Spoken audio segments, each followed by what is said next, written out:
Hi, we're here with Rosalinda Randall from Your Relationship Edge, enhancing relationships through etiquette for all occasions.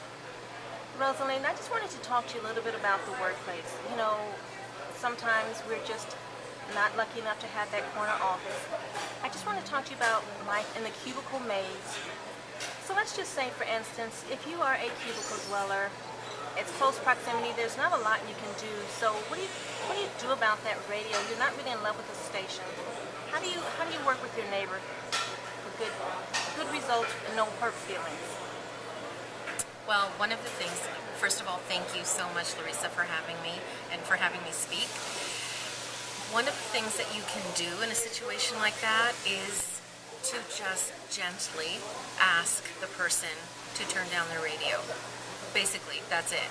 You approach them, knock on their cubicle door, and that is one of the other things, offenses that people do complain about a lot of times is where do they get the privacy? The privacy to listen to the radio station that they like. So many workplaces don't allow music, perhaps during their breaks. They can go ahead and turn their music on for a short while. But if it is someone forgot or they stepped away and left the radio on, there's nothing you should do. You should not go in there and touch anybody's items. Oh, okay. Even if it's the radio and it is bothering you. Wait till the person returns. Or send an email. Many people carry around their iPhones and they'll get the message right away. Radio is on. They'll appreciate that. But if the person is there, it would be a nice gesture just to give it a little knock, the cubicle, pretend there's the door there, and ask the person to say, would you mind turning that down? And more than likely, they'll turn it off. Now, if they do not do that, then that's something that perhaps you can wait, live through that day, and bring up at a staff meeting, just about sounds in general. That's an option. Excellent answer. I love email. I'm a fan of email, so I'd probably take that approach. The other things right now, every day, I promise myself that I'm going to be really, really good on my diet. Now, again, we're so close, there are no walls really, or that really count. So, the neighbor who insists on bringing, whether it's Chinese food or Italian food or whatever it is that is making my stomach growl, is there anything we can do, again, in good conscience, so that no feelings are hurt, about the people who eat their lunch at their desk or otherwise are just making the rest of us hungry? Mom's fake cookies. What are we going to do about that?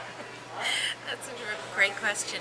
Actually, recently I read that in France, the only two smells or scents or aromas that are not allowed in the workplace is curry.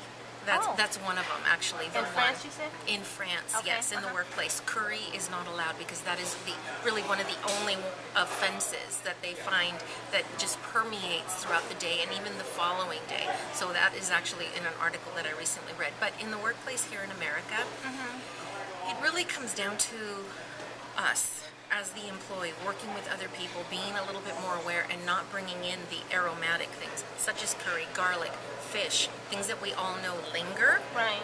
But if someone does, I know your question is quite the opposite, something that sounds very delicious to us. I was being polite. I meant food. Yes, you meant food, things that are a little bit more offensive in general. We shouldn't bring them to work and warm them up in the microwave. We just should not bring that.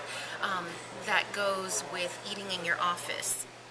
Certain things that you eat in your office, whether it's onion related, garlic, those types of things that are strong, you really should go eat them in the room that is designated, the lunchroom. Most places of business have that, so that if someone does come to your office, that you don't have the lingering aromas there that someone might either be a little bit sensitive to, or what it does to me, in my opinion, is it takes away from the focus of the conversation because I'm smelling something that is, especially if it's unpleasant, that's where my focus is. I'm waiting to get out of there so I don't have to smell it again. True. So that's how it affects me.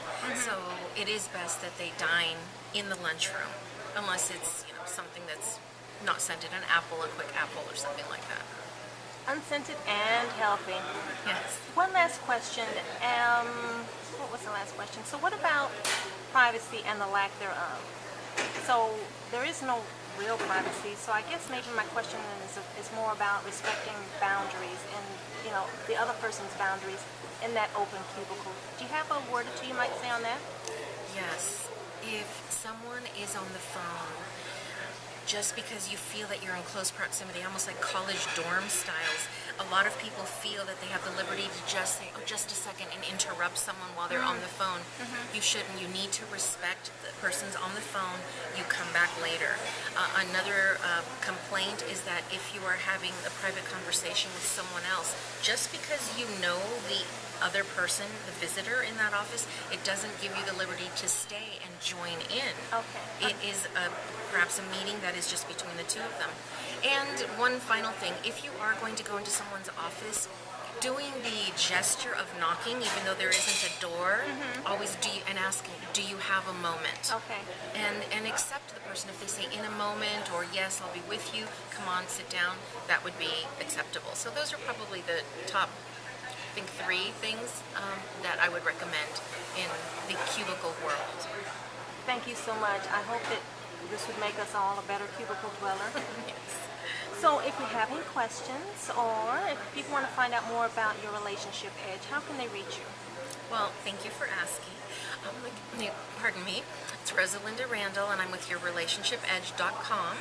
You're welcome to visit my website, and I provide etiquette programs that are fun and informative, anywhere from the romantic relationships to better enhance those through etiquette, to professional development and college grads, and weddings for brides and grooms to prepare for their special day.